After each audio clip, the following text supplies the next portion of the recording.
de delante. Bueno, vamos a probar la aceleración.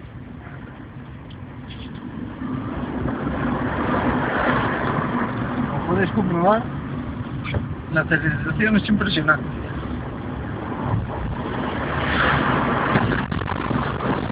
Es mucho más rápido, pero bueno,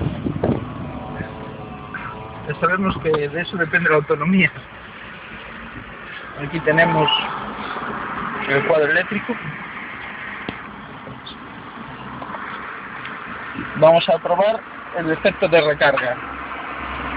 Cuando frenamos, la aguja pasa a modo de carga. Y así utilizamos la frenada regenerativa. Vamos a probar aquí, soltamos el acelerador y vemos cómo pasa la zona de carga.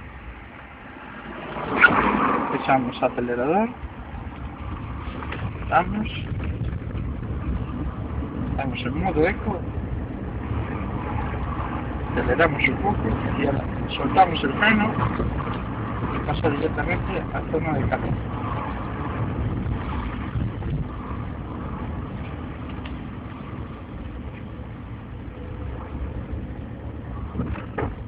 Bueno chicos, esto es una maravilla. Vamos a disfrutar un poco de esto. Chao.